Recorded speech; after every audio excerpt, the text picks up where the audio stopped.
Hi, my name is Samuel Fianko-Ofori. I'm a student of Liberty University. This is Business 343, Employee and Labor Relations. Professor Aaron Lockhart is my lecturer. I'm doing a PowerPoint presentation and this YouTube as a legal counsel for my client, Carol Finn. For introduction, Carol Finn and the husband had married for a very long time. They were not having children. It so happened that they decided to adopt. So they adopted a 3-month-old baby. And my client, Carol Finn, applied for maternity leave from her employer, and she was going through difficulties and challenges. We realized she's not being treated fairly, so I was asked to be her legal counsel. And I'm going to use the PowerPoint to explain and to bring the points out clearly. Going to slide number 2. From here, grievance discussion case. This case asks the question, is an adoptive mother, Carol Finn, entitled to maternity leave? This discussion will show the unfairness against my client and that she should have the same right as any mother, whether she gave birth or not.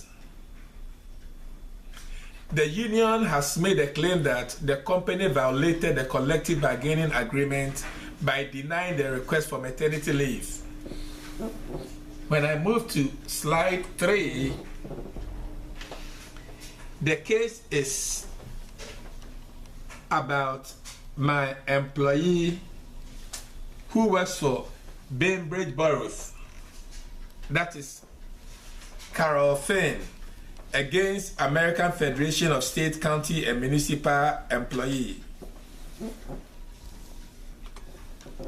On the next slide, it is the grievance discussion. And let me give you the brief description of the client and history. My client, who happens to be the employee, has worked for the company for at least 18 years as a tax collector. She requested for maternity leave for her 3-month-old adopted baby on April 27th. The leave was approved from May 2nd to May 17th, which she received 2 weeks paid vacation. Carol Finn then requested for 6 more months, in which she was approved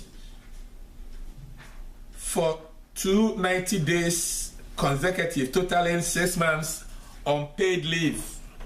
It was at this point that the grievance was filed against Bainbridge Borough.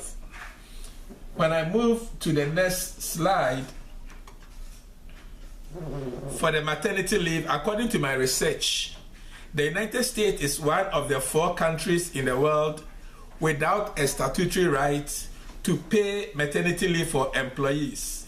It is up to the employer, therefore, to decide whether to provide leave or not.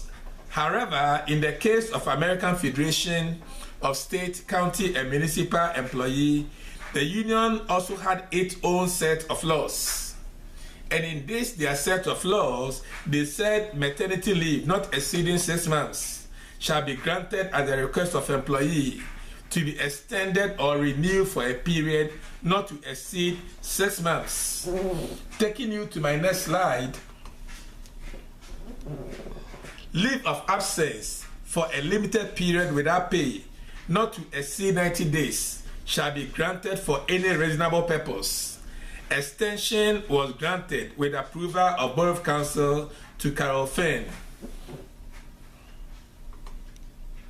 But then, on my slide 7, the argument will show the union clearly discriminated by giving the employee unpaid leave instead of the maternity leave that was originally requested.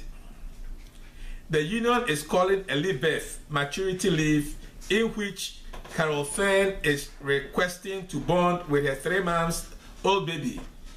And this is a life-changing event, as any mother equally will feel. On her behalf, the union should include adoptive mothers in their contract for maternity leave, and that's why I'm defending her. Moving to the next slide, support for clients, bonding and getting to know the child. Understandably, there is a desire additional adoption or paternity time with their child when they bring him or her home. And then to my 9th slide, under the Federal Family and Medical Leave Act, which was first passed in 1993, unpaid leave is available for adoptive families. This is federal act and helps ensure that you get to enjoy your first weeks with your little ones away from the workplace. Actually, the article does not indicate year, so it is possible that the Federal Family and Medical Leave Act was not around during this case. The Federal and Family Medical Leave Act allows individuals, parents, maternal and adoptive to take up to 12 weeks of leave from work. Although this time is unpaid, you will receive benefit and will not jeopardize your employment. The union is required, therefore, to change contracts to adhere to federal law and offer parental leave to adoptive parents in their handbook or contract at the Bainbridge Borough. When I take you to my next slide, which has to do with the conclusion, Carol Fern did receive the same amount and benefit just as the biological mothers at Bainbridge Borough. I believe caring for newborns is enormous, and it comes with same responsibilities for both biological and adoptive mothers. And the Bible passage I will use to support this is Psalm 127, verse number 3. It says, children are a gift from God. Another version says, children are God's heritage. And I believe it doesn't matter whether the parents of these children adopted them or their biological children.